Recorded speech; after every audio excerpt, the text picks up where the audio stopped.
Greetings, friends. My name is Pavel Sternmach, and I'm glad to present for you the new episode of our daily wrap-up series. In exactly 1 month, the Ukraine-EU summit will be held in Kyiv. The office of the President of Ukraine informed about this officially after Volodymyr Zelensky's conversation with the President of the European Commission, Ursula von der Leyen. According to the association agreement, the Ukraine-EU summit should take place every year. However, the last year, the 23rd summit took place in October 2021. It was planned that the 2022 summit would be held in Brussels in December. It was supposed to be in the Belgian capital, but they decided to meet in the Ukrainian capital.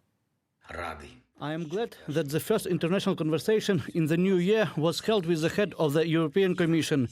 We equally understand the challenges of this winter this year for Ukraine and the whole of Europe. We had discussed financial support for our state. In January, we expect the first tranche of macrofinancial aid as was agreed upon last year. I believe that at the summit, we will be able to outline the key new steps for this year and for our common resilience, for our common victory.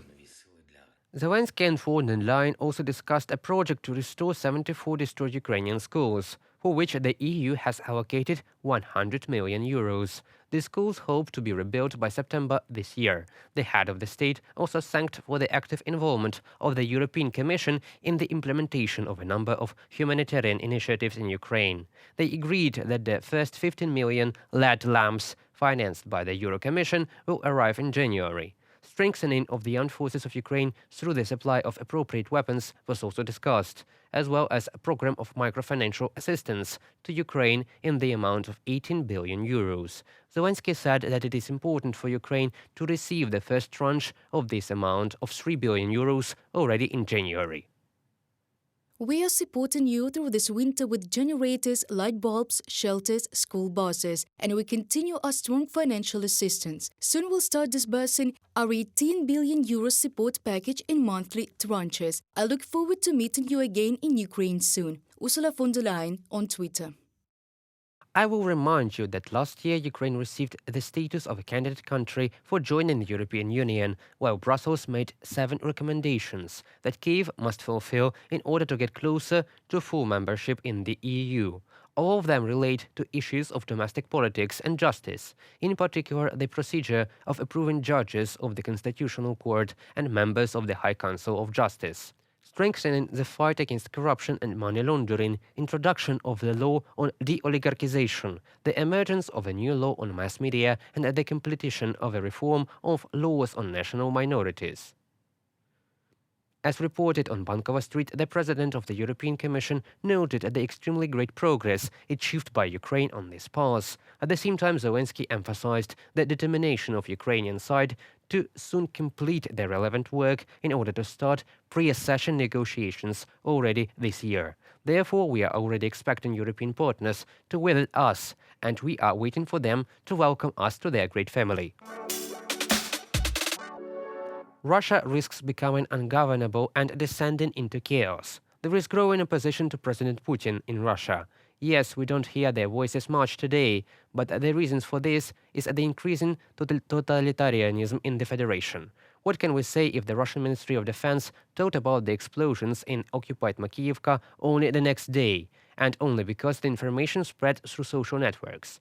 They could not hide it, as they usually do. The case in Makiivka became the trigger for other similar information, which is now distributed by Russian military correspondents. At the same time, even former associates and supporters of Putin are now criticizing the head of the Kremlin. For example, one of the perpetrators of the downing of Boeing in flight MH17, Igor Girkin, now openly says that Russian generals are untrainable in principle, although they themselves, after the summer strikes on headquarters, prefer to stay away from the location of entrusted troops, outside the radius of destruction of enemy missiles. And earlier, members of the private military company Wagner recorded a video degrading the chief of the general staff of the Russian Federation, Gerasimov. And if you don't know, PMC Wagner was mostly recruited from among prisoners and criminals. So the private army is demotivating the regular one. Anybody knows what will happen when the leader of Wagner's, Prigozhin, decides not to support Putin. It will be the confrontation between private armies.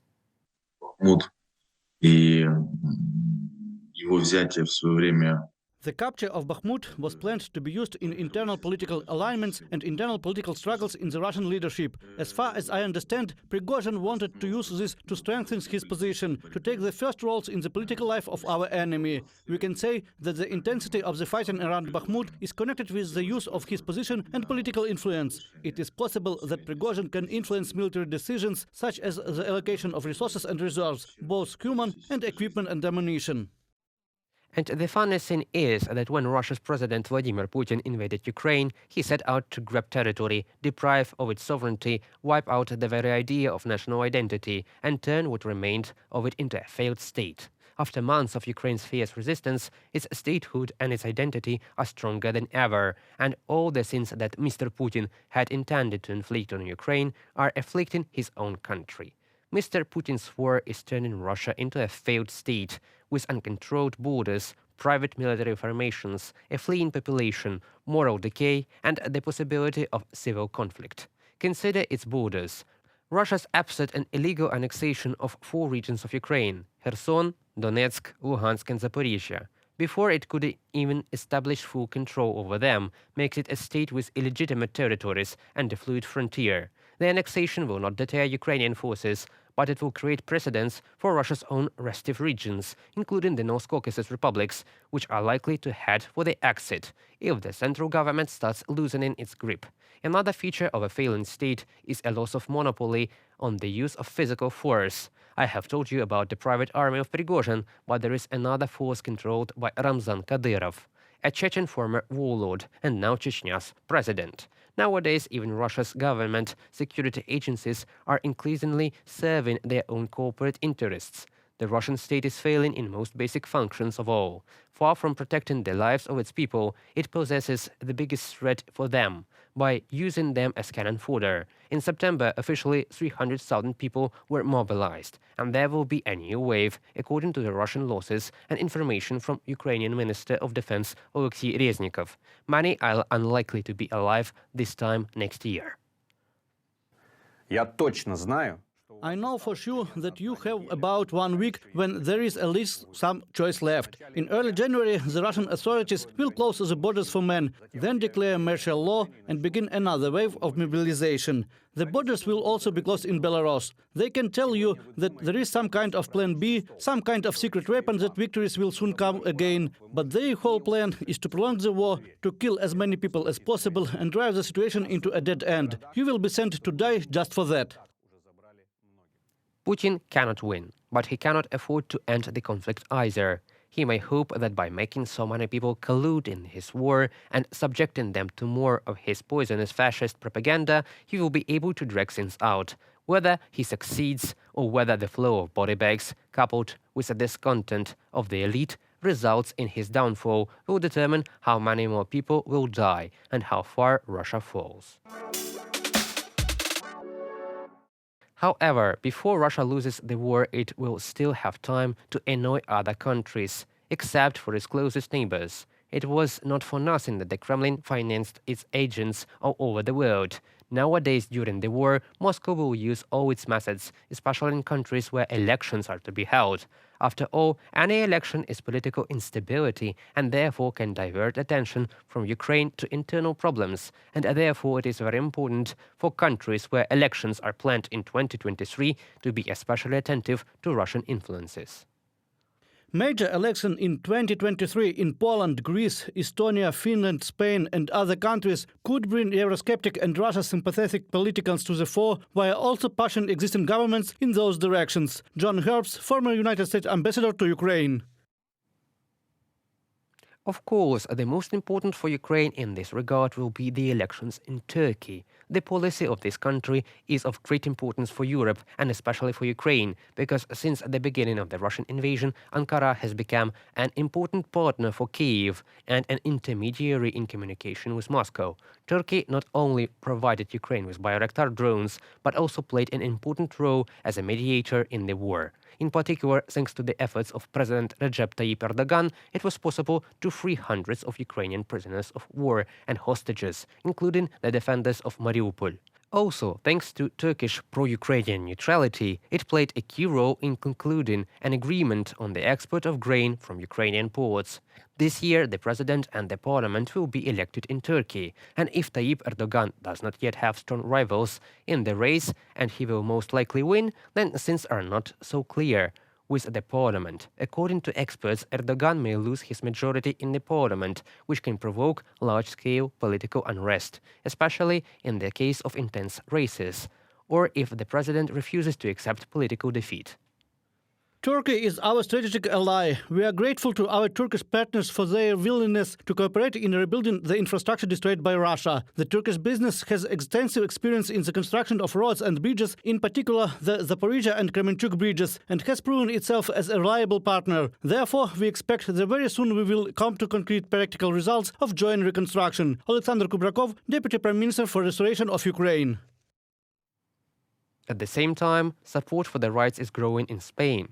Right-wing parties in Europe have traditionally supported anti-immigrant rhetoric and were among the supporters of Russian President Vladimir Putin. Elections will also be held in Finland. Russian aggression against Ukraine reminded the Finns of their own experience of the war for independence against the Soviet Union in 1939. Due to security considerations, Helsinki does not say much about the military support of Ukraine. They only mention the figure of 160.4 million euros and emphasize that the aid provided corresponds to Ukraine's requests. Parliamentary elections in Finland will be held already this spring, in April. However, given the mood in society, analysts do not expect a change in Finland's attitude towards Ukraine. Also, Ukrainians will closely monitor the elections in neighboring Poland, because our western neighbors became a key country for Ukraine during the Russian aggression. This country has taken in millions of Ukrainian refugees and in the main point through which the Western weapons are delivered. Will support for Poland change after the elections? According to Donald Tusk, the former president of the European Council, regardless of the results, Poland will continue its support for Ukraine. He said this in December during a speech at the Kyiv Security Forum. But analysts say that the political struggle will be fierce, but its outcome will affect Poland's relations with the EU rather. However, despite all the political events, people will be most concerned about their everyday problems. Experts warn that the energy crisis and the related economic crisis in Europe deepen, the likelihood of public discontent will increase. However, we believe that the main political priorities for European governments will remain unchanged. That concludes our today's video. Thank you for watching and stay tuned for future videos. Subscribe to UATV English and goodbye.